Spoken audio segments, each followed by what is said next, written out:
Hi friends, Tuesday மிளாங்கன்னு பார்க்கலாம் வாங்க. காலையில் சாப்பிட்றதுக்கு வந்து பார்த்தீங்கன்னா வாட்டர் மேலே தான் கட் பண்ணி வச்சுருக்கேன். பாதி வந்து பார்த்தீங்கன்னா புதினா, லெமன், இஞ்சிலாம் போட்டு ஜூஸ் போட்டு கொஞ்சம் ஆளுக்கு ஒரு டம்ளர் குடிச்சாச்சு. 11 o'clock போல் சாப்பிட்லான்னு கட் பண்ணி வச்சுருக்கேன்.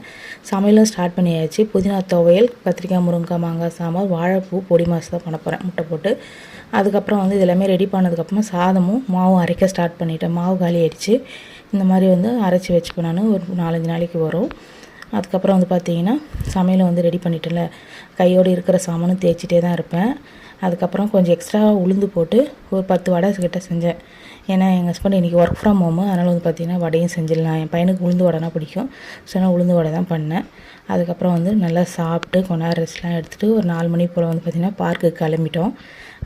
ஈவினிங் ஆனால் பார்க்குக்கு போனால் தான் கொஞ்சம் அந்த சில்லுன்னு காற்று படாத நல்லா இருக்கு. இல்லை வேர்க்கூறு அதிகமாகிடுது.